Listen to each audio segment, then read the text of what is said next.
evolution, not just for This speculative thinking, what is the basis for it, yes. creates a lot of problems. So this is to say, the creation is first put into principles. In principles, yes. And then the principles That is brought, down and develop the form. develop the form. So the background of every form is a principle. It's principle only. This is a very essential point to keep this in mind. Yes. In the spiritual training, the esoteric training. Yes. Because if you lose this stick, Yes. then you lose the concept. Yes, the concept. That is why, in the modern science, because it is not connected with these This is the point. principles, it is a failure. Because the theory of evolution, what is taught in the colleges and the universities in the modern science, they always understand evolution, the process of evolution only in terms of the form. But how form can evolve without consciousness? They have no link for this. In the biological science, in the universities, because I also studied the same thing in the university, but it is not complete. Unless I study this, it is not complete. Because how can only form can evolve without consciousness? So it is the evolution of consciousness first, and subsequently of the form. So the study of the modern science is incomplete unless and until they enter into the study of this higher science. It may be biology, it may be physics, or whatever it may be, chemistry, all the branches of science they have to enter into this aspect. If they are not entering into these principles, then they will more and more create Problems, because they are stuck up only with the form. And this we see from time to time in the political arena. Yes. Then the final solution is only destroy the other. Yes. But this is also not the solution. Not the solution. Because it destroys only the form of a principle. Of a principle. So then the principle cannot be seen. So it's a self-destruction. Self-destruction. Either to kill other person or to kill himself is More or less the same. Better to kill yourself.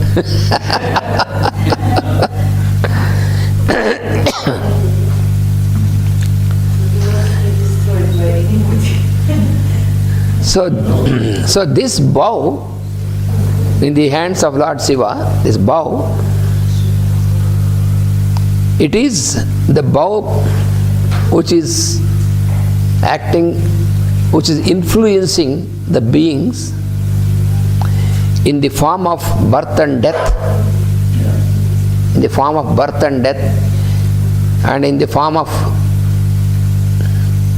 the span of life, in the form of the results of the deeds, which is called karma, in the form of disease, in the form of sorrow and suffering, all these different aspects of the human life. So this is what is symbolically explained in this mantra, that to frighten, you are holding this weapon of this bow, not to really shoot at us, but to frighten us.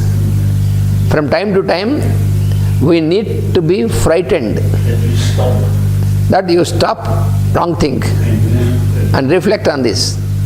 So that is what in this mantra, you are holding, oh Rudra, you are holding a bow with which you keep frightening us from time to time when it is necessary. Frightening means, here frightening means to remind us the existence of the higher principle.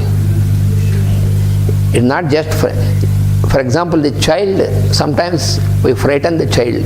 The child is very obstinate, not taking the food. Then say, if you don't take the food, then the cat will come and catch hold of you. So in some manner, the mother wants the child to take food, because if the child doesn't take food, it's not good. But the child is very stubborn. And then the mother tries to just say soft words. Sometimes some children are very obstinate. Say, if you don't eat the food, then you see cat is coming, or you see elephant is coming. Sometimes the mother says, if you eat the food, then you see I will take you on the car, or I will give you some sweets. In some manner the mother wants that the child should take some food. So sometimes frightening is necessary, but not always. So here in this mantra also, by holding the weapon, this weapon of bow, you frighten us, but not really to destroy us. Then why there is so much of destruction? It is not the destruction from the Lord. It is we who create this destruction, the human fellows.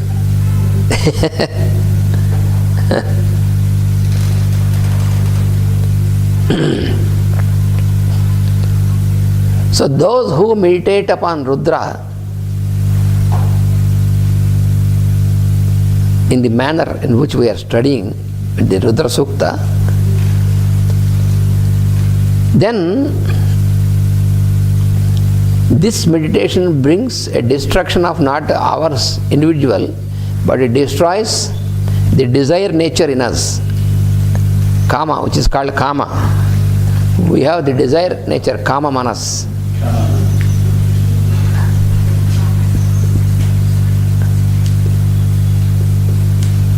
We have the negative traits in us.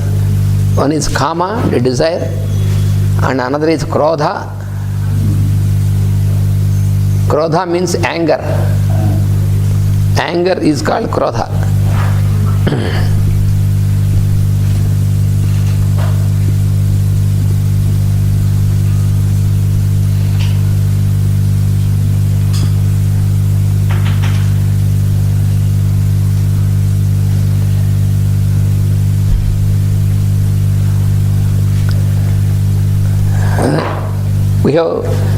It is said that we have 6 types of enemies. There are 6 enemies we have. Who are the 6 enemies? Kama, Krodha. Kama means desire. Krodha means anger.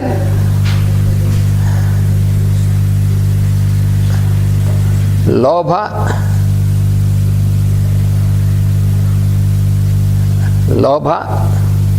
Lobha means Lobha.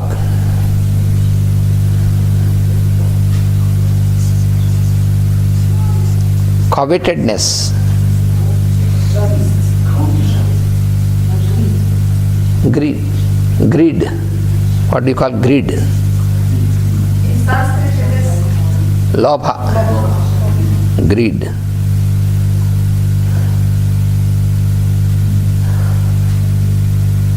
Next is moha.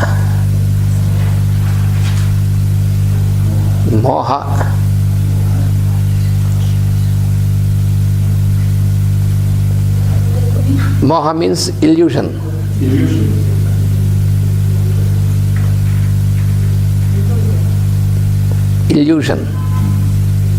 And next, mada.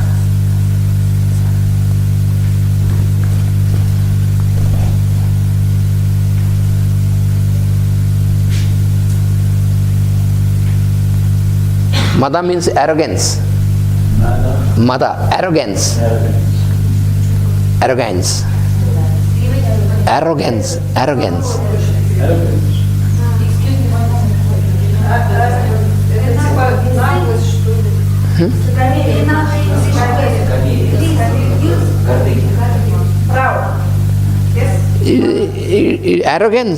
is it is a behavior when a person is proud, then he behaves with arrogance.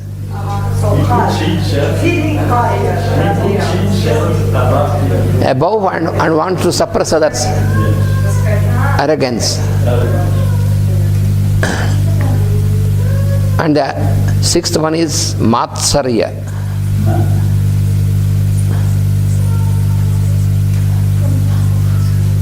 Matsarya. This is what we call spite.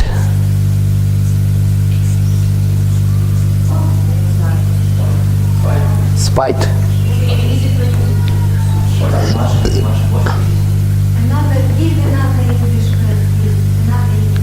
You don't have dictionary? Yeah, she is having. Spite. She is having a dictionary, she will tell you.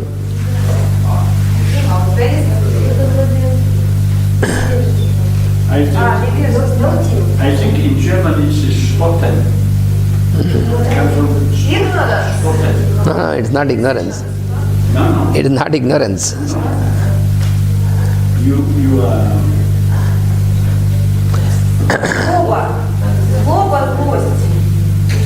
spotten. I think in German it's spotten. Когда вот есть in spite of что-то, да, вопреки, доставляет. In spite of. No. Есть выражение, да, во зло.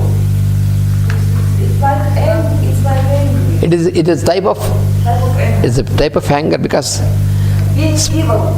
because when I see somebody is prospering, I'm not. and I am not, Yes. then I have a sort of a spite. It is an expression of anger itself. Envy.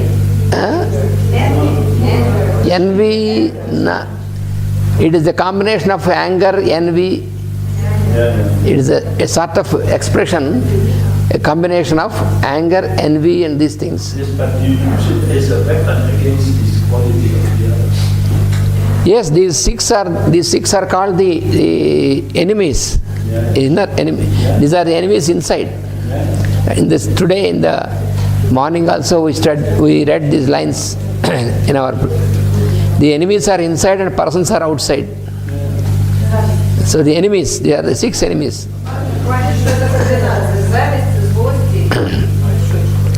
So therefore, when we meditate upon the bow of Rudra, then the bow will frighten us only to eliminate these things from us, but not to destroy us. That is the significance. Not to destroy. You will not shoot your arrow upon us, but you hold this arrow from time to time to frighten, to eliminate this, to stop these things acting in us. So that is the significance. This is the difference.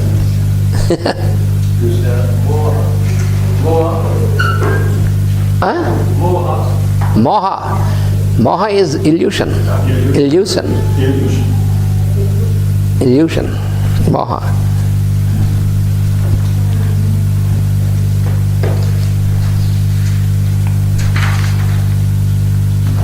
And these six are interconnected.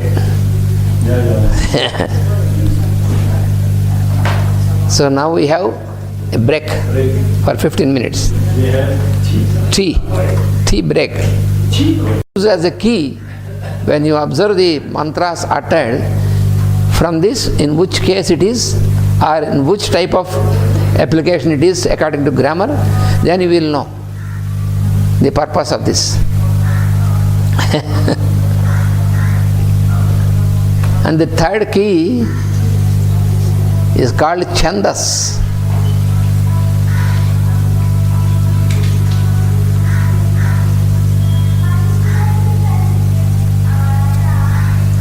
Chandas means the meters. Meter. Science of meters.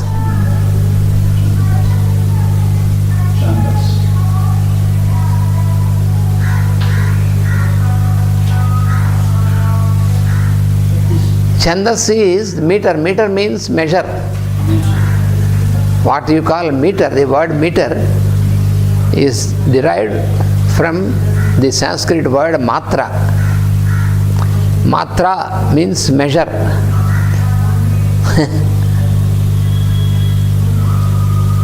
So the measure, actually the measures of the whole creation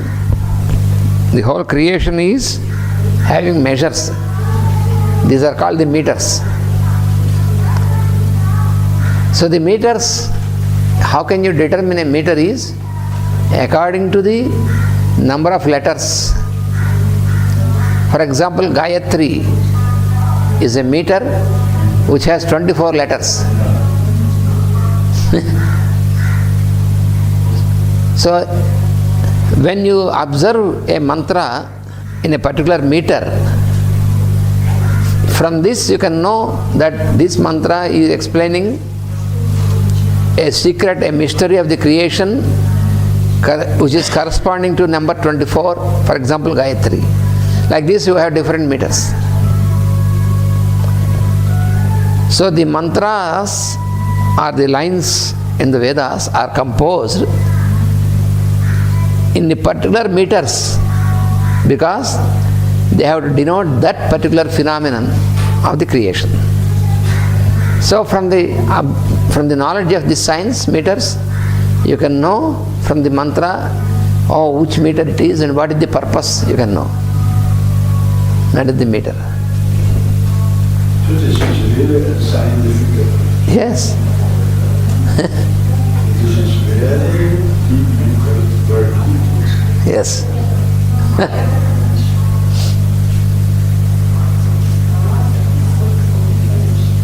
And then the fourth key is called kalpa. What is the meaning of the Chandas. Chandas means meter. of the yeah, I understand. What is the meaning? You said the last sentence was the meter shows us. When you observe a particular line, a mantra in particular meter, then from that you will know, because that meter contains that particular number of letters and that explains the number, and this number explains the particular principle in creation. Through this you will be connected to the principle in the creation. But this is the way, this is the walk of initiation. Yes. For example, you have a meter of 5 letters, it is called pankti. There are 5 letters. So this meter explains us all those principles which are arranged with 5 numbers, with the number 5. For example, we have 5 senses, 5 sense organs, 5 operative organs, and 5 states of matter. So all these 5, the number 5, operation of number 5, 5-pointed star, and all this. So like this, and kalpa explains about the procedure of the arrangement for the ritual, the ritualistic arrangement.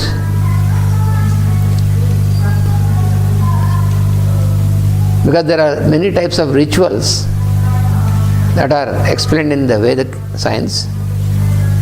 A ritual is, what is a ritual? A ritual is the imitation of the cosmic plan.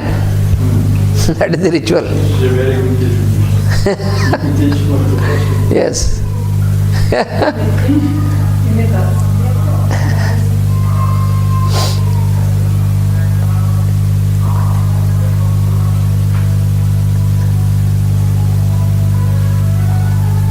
So all the procedure that is given in a ritual is exactly a type of, it is a sort of imitation of the cosmic phenomenon.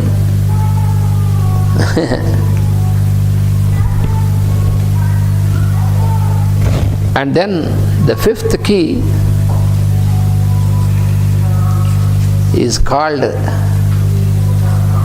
Nirukta. Nirukta means the etymological key, etymology, etymological key. This explains how the particular words are derived. You find so many names in the Vedic text. How each name is derived by that particular function Because all the names in the Vedic literature are functional names. They are functional, they are not proper nouns. For example, Agni. Agni is not the name of a person. But of course, a person also can be named as Agni. If you want, there is a principle. If you want your son to be called Agni, you can give the name Agni. That's no problem.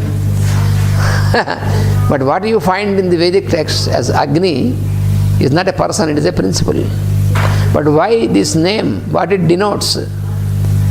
Angeshu nihitaha agnihi. That means it is called Agni because it is a latent principle. A principle that is latent is called Agni. That is latent. But Agni means fire. Fire, but it is latent principle. It exists as latent principle.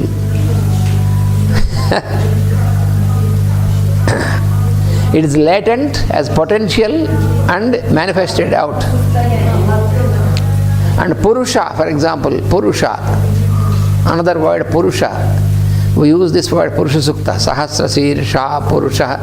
Master has given big seminar on Rudrasuktam.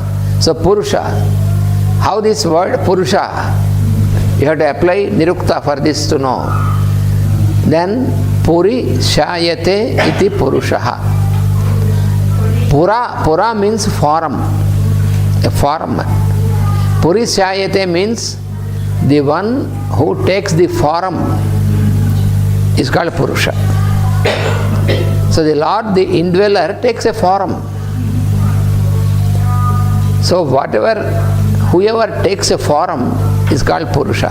So we are all also called Purushas because we have taken the forum.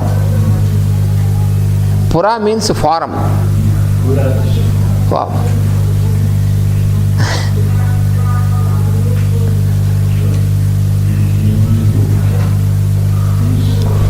Then the etymological key. Etymology. Etymological key.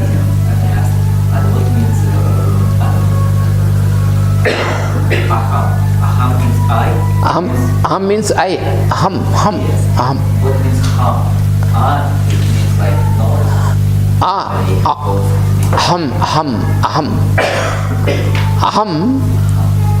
Aham, because aham is the word, aham is the sound with which the Brahma, the creator, he manifested himself as aham.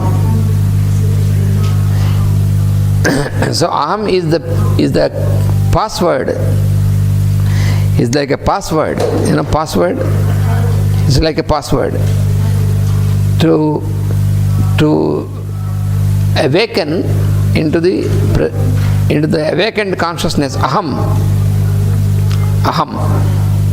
Even every day when you awaken from sleep also, what is the phenomenon of awakening from sleep? Aham. I am present. So that expression is called aham. Normally this means like it's not like is the first opening. Is the first opening sound. No. It's the first opening.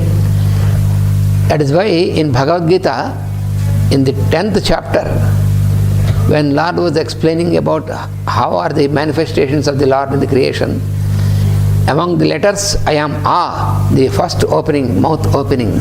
That is what he said. You see that a lot of knowledge goes before, has to be taught before. Yeah. You can understand this. Yes. And the sixth key is called Jyotisha.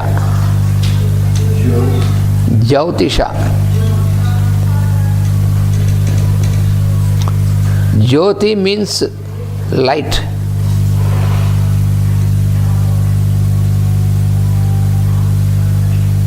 Jyoti means light. So Jyotisha means the science of light. That means astrology. Jyotisha means astrological key. The astrological key is called Jyotisha. The science of astrology is called Jyotisha because it is the science about the light, inner light.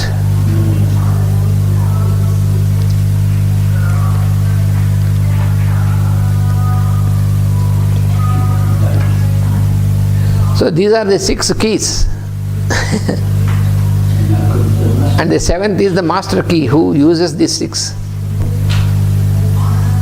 That is the one who uses.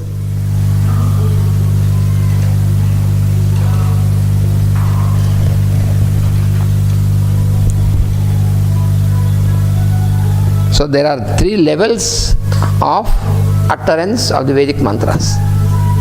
That is what you find in these intonations. In 3 levels.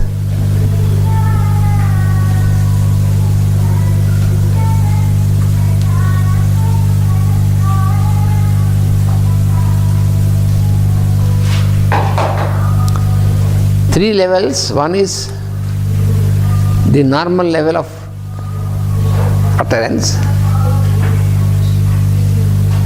That is called Udatta.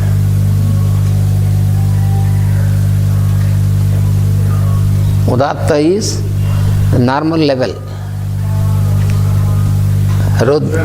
Rudramrudaya, Rudramrudaya, just as example. All the letters are the normal level of utterance. Same frequency. And then Anudatta.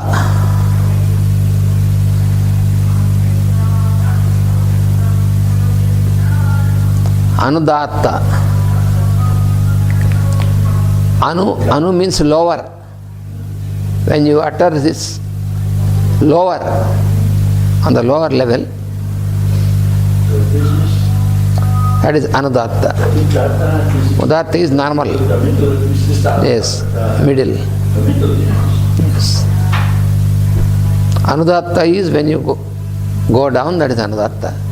Namo, mo, that is Anudatta. That is, so if you don't find anything on the letter, then it is normal level, middle. Suppose you say Namo, Namo, then it is normal level, it is middle. If you say Namo, it is going up. So this is called Swarita. Swarita is going up.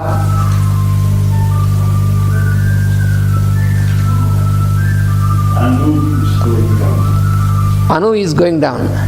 If you say Namo, Namo,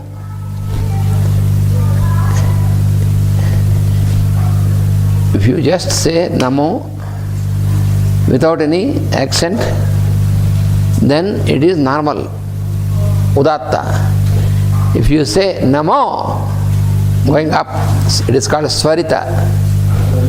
Swarita. If you say Namo, going down, that is Anudatta. And there is another one, that is Dirgha.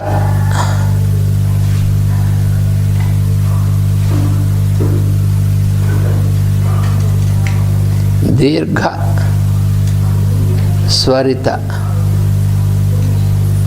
Dirgha means elongated.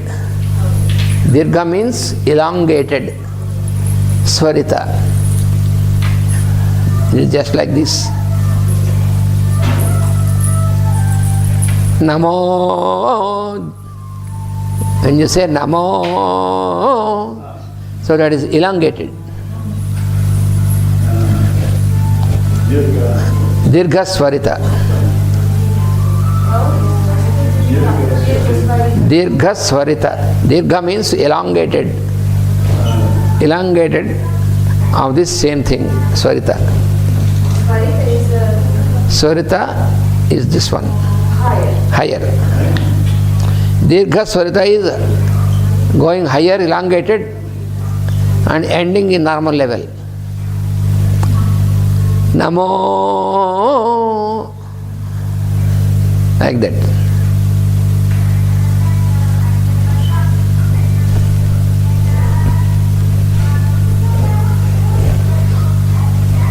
I have a question, Ananta Krishna. So this four variants of pronunciation of the word Namo gives different sense? Not different sense here. It is not. This gives the different levels of our uttering at different levels of energy. Different levels. Yes.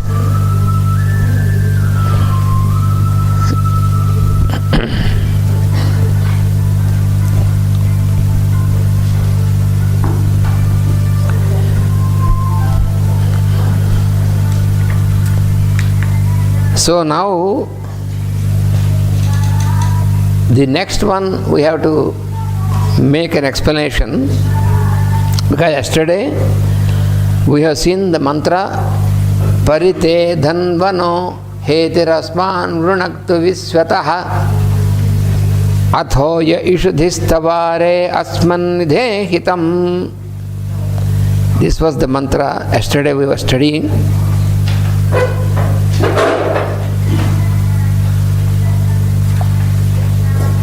No, the previous one. Ubhabhyam utate namo bahubhyam tavadhanvane. This was what we were studying yesterday. So the two arms of Rudra. So the sunrise and the sunset. So this direction toward the sunrise, that is symbolically explained as one arm from the Just part of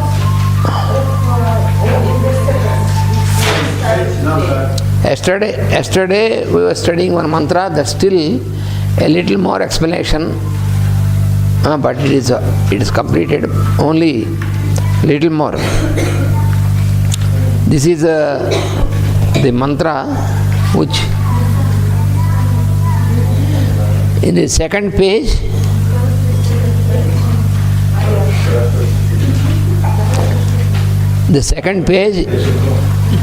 the fourth from the bottom, Namaste Astvayudhaya. That was the second. That was the mantra which we were studying yesterday. That was one line? That was that one line? The two lines. Namaste Astvayudhaya Narataya Dhrushnave Ubhabhyam utate namo bahubhyam tavadhanvane. That was what we were studying yesterday.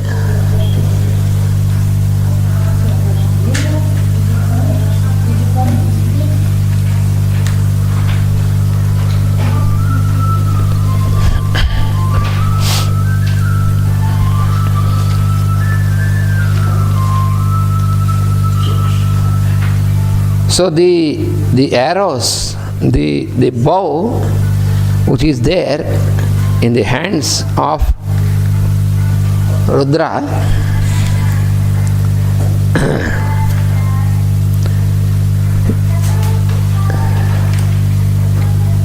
so this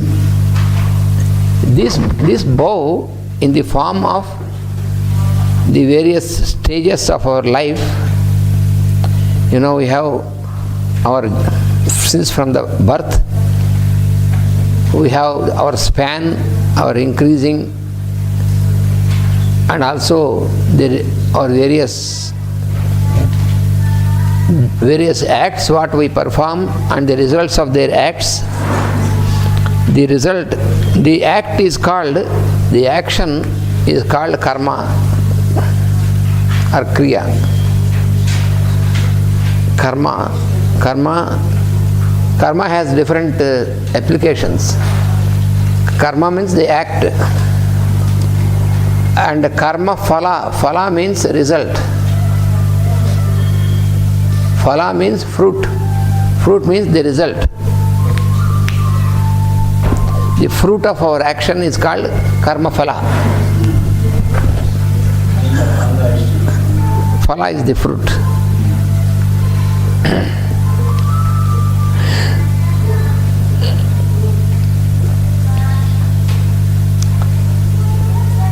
So when we meditate upon Rudra, then even though we undergo all these changes, but we are protected. Also we are protected from the enemies. Yesterday I have mentioned who are the enemies. Generally we think enemies are outside, but enemies are not outside, they are inside. Outside are persons, not enemies. If you say a particular person is my enemy, so you take some blood and put for an investigation in the laboratory, you won't find anything like enemy. You find the same thing what you have in you. So persons are outside and enemies are inside. We always superimpose these enemies on the persons whom we see. That is only superimposition. If the other person considers you as his enemy, it is his business, not your business. Generally what we think is, when the other person is considering me as enemy, I should also feel him as an enemy. Then you are doing the same mistake. It is because of ignorance. Why the other person is thinking about you as his enemy is due to ignorance. Because there is no enemy at all. But as a reaction to this, if you also start thinking that he is your enemy, then you are also in ignorance. Because enemies are inside, not outside.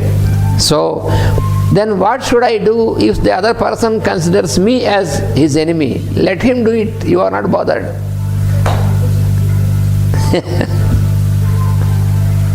Suppose if he destroys me, he can destroy you only when you respond to it. If you do not respond, if you do not consider him as your enemy, if you see only the indweller, the same indweller in him, then no enemy and he can never destroy you. This is the key. So there exists this level of absolute peace. Yes. This is what you find in Mahabharata among the 5 brothers. The eldest one, who is called Yudhishthira, he is completely, totally surrendered to the Lord consciousness. So for him, he has no enmity at all.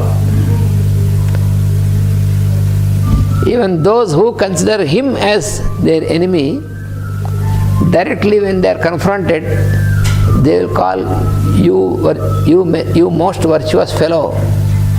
Like that only, they always address him. They cannot address otherwise. They never call him, you are my enemy. Because in front of him, nobody feels him as enemy. Because he is always composed and completely surrendered to the Lord consciousness. For him, no enemy exists. For him, only one light exists, that is Vasudeva, the Lord. Only the Lord. So that is why whatever the enemies wanted to do with him, he was not perturbed. He was just an observer. He told his brothers also, keep observing, don't react. In the story of Mahabharata, he was the one who kept himself always an observer. Observe and see the only one Lord. Then they cannot do anything. So they could not do anything.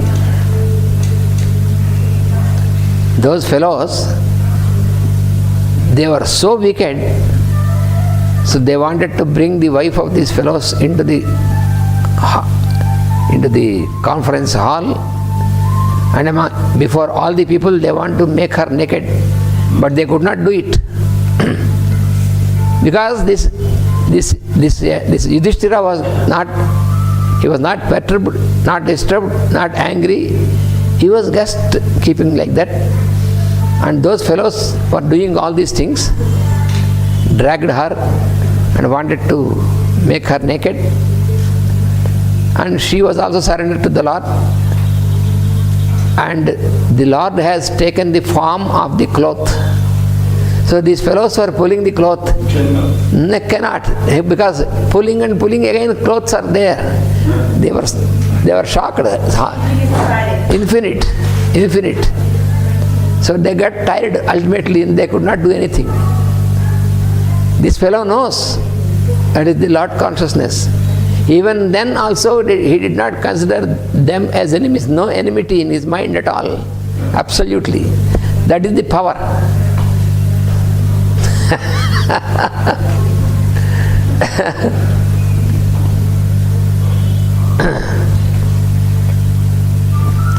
So here also in this mantra, when you meditate upon Rudra like this, then his bow and his arrows, his weapon, it is not going to destroy you. When you meditate him, then these enemies which are there within you are destroyed. The weapon of Rudra will destroy the enemies which are in you, not you.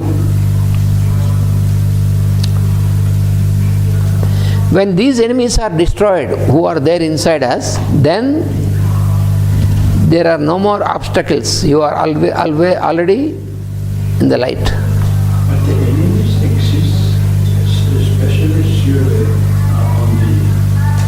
on the lower mental and emotional. Yes, and that is the emotional levels. When you are higher to this level, these enemies can do nothing. There's no enemy. No enemy at all. As long as you dwell in lower mental and in the kama manas, that means in the desire nature, then you are A lot of enemies. lot of enemies. But this is your goal. So, to get over this, you have to meditate upon the Lord consciousness. That is what is given here.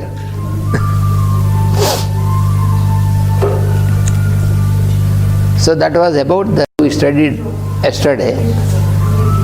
Now we pass on to the next mantra, the last two lines of the second page. Parite dhanvano hetirasman vrunaktu visvataha athoya ishudhistavare asman nidhe hitam. That is the mantra.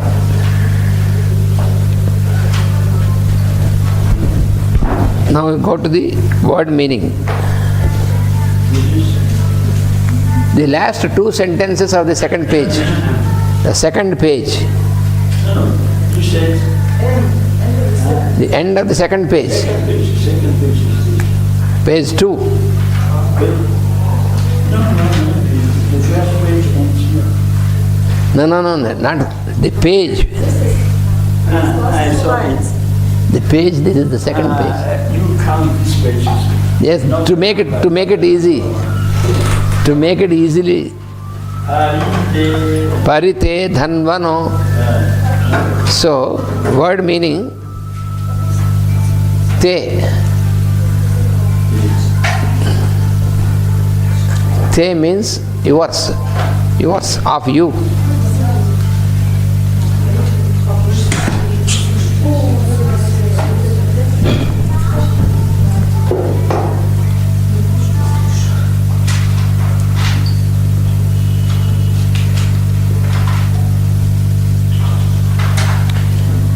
Dhanvanaha. Dhanvanaha. Dhanu means the bow. Dhanvanaha means of the bow. This is the sixth case. Of the bow.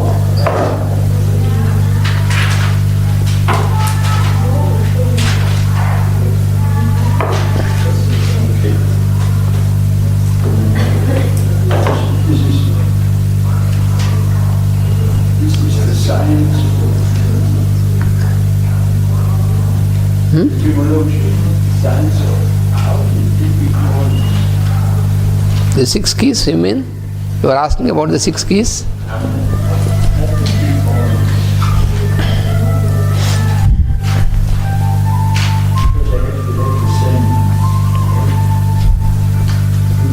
The Rudrasukta. In the Rudrasukta. It is the explanation of Rudrasukta. Hetihi. Hetihi means arrow. Dhanu means bow. Heti means arrow which you shoot.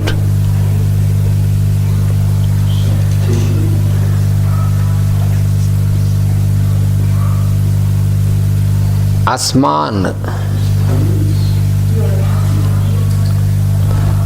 Asman.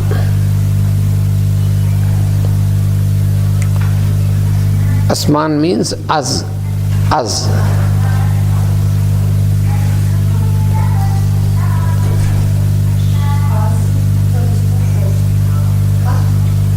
Us. Us. Us.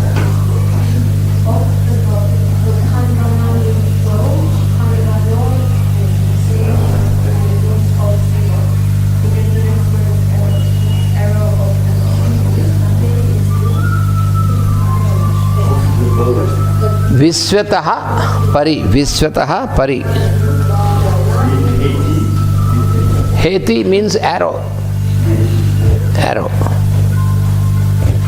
Asman. Asman means us. Vishwataha pari. Vishwa. Vishwa means universe. Vishwatah pari. Pari means in the whole of the whole. So Vishwatah Pari means the whole of the universe. In the whole of the universe. Vishwatah Pari.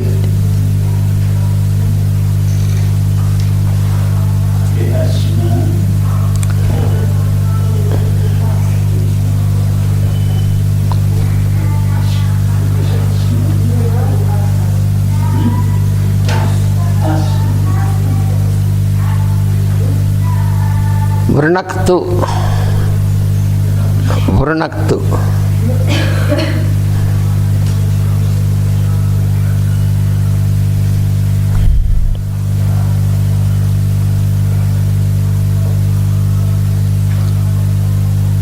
Vrunaktu means let him release. Let him release. Release.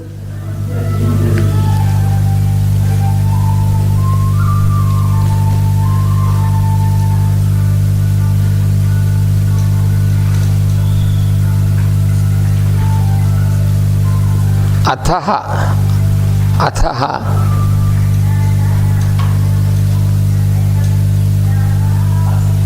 Athaha means and also. And also.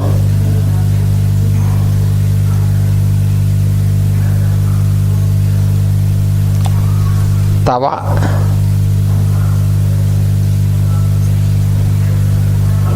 Tava. Tava means yours, of you.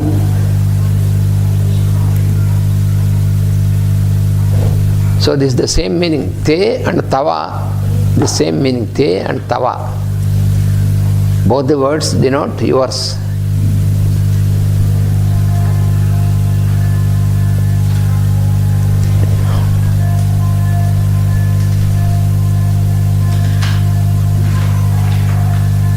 Ishuddhihi. Ishuddhihi.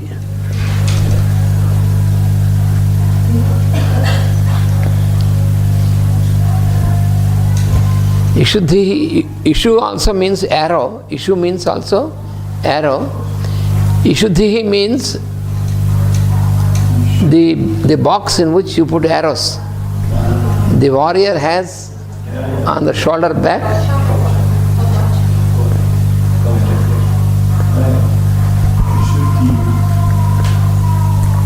he put the arrows and takes the arrows from this out. That is Ishuddhi.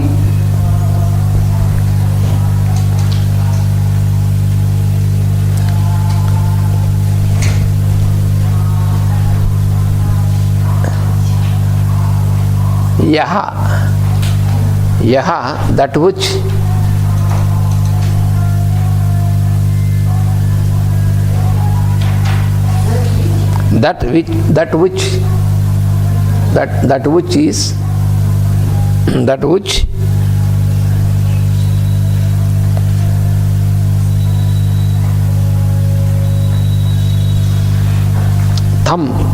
thumb.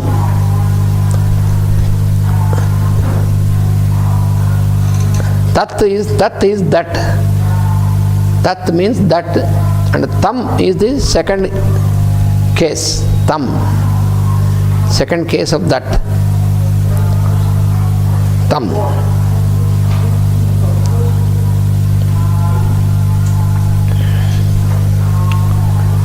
Asmat.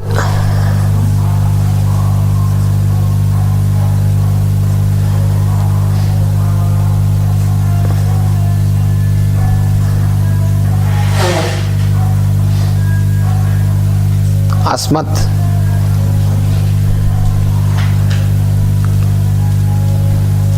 Asmat means from us.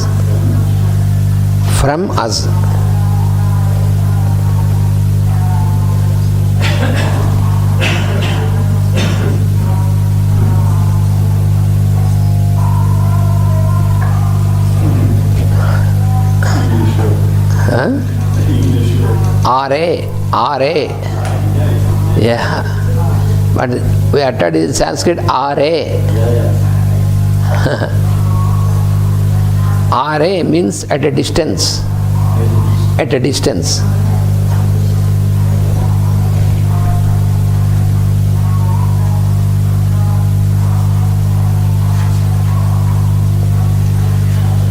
Nidhehi. Nidhehi means please keep. Please keep.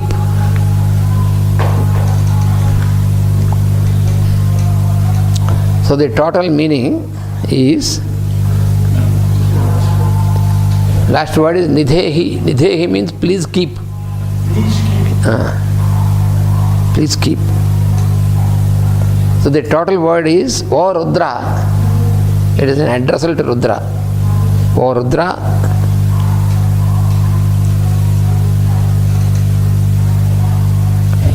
all the arrows which are there in the which are there stored with you in your, what do you call the arrow box?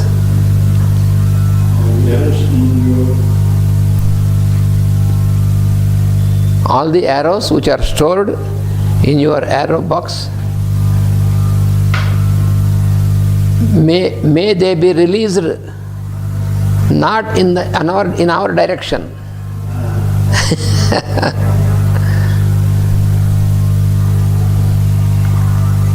Let them not be released into our direction. Even your box which you put in the arrows, this also please keep away from us. That is the prayer for him, for Rudra.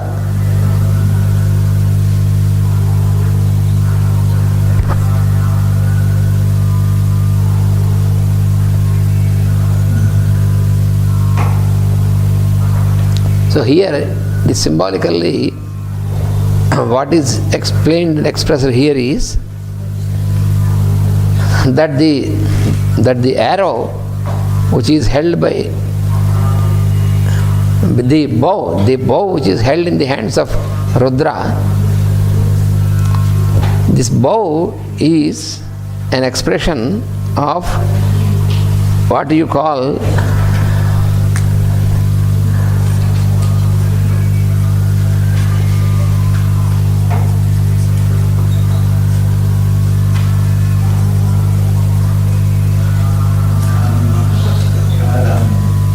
Namaskara Mudra. Namaskara Mudra. Mudras, you know, mudras, there are different mudras which when you arrange your fingers, your hands, you make different mudras. So Namaskara Mudra is this. When you do this, this is called Mudra of Namaskar. What is Namaskara? It's also explained to you earlier, but you may forget several times, therefore I will explain you. Maha in Sanskrit, Maha means mine, which belongs to me. Maha.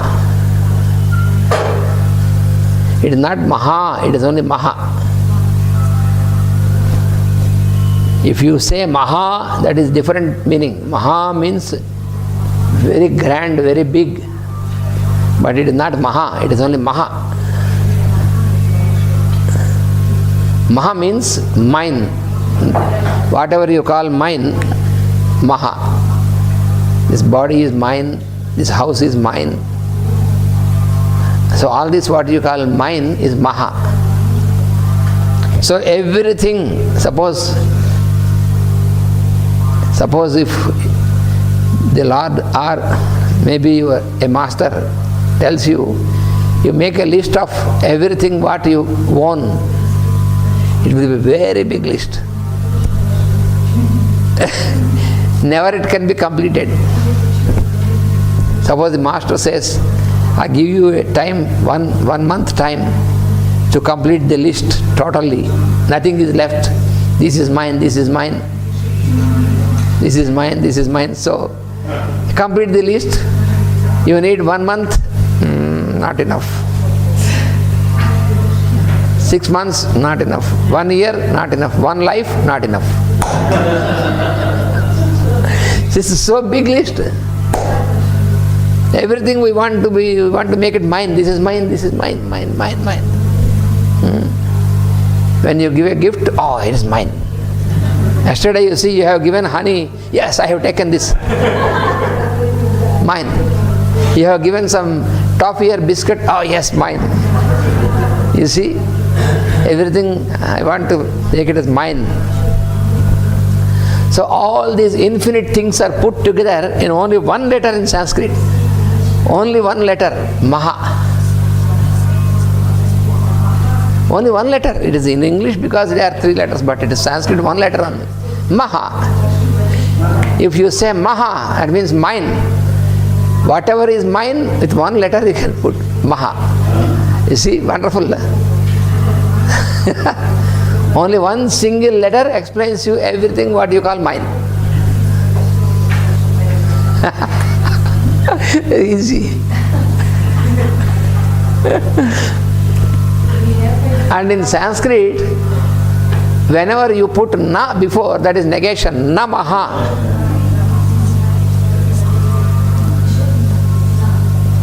Na maha, not mine.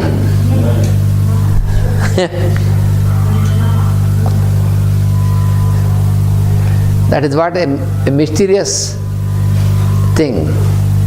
First the Lord says, or the Guru says, put all the things what you say, yours, put all them together, and then puts na before, na maha, nothing is mine. What you call mine is not mine anymore, nothing is mine. It is true, because what is mine? The body is not mine, you cannot own this. You are not the owner of this. You are given. It is an instrument given to you, but not taken by you. It is not acquired by you.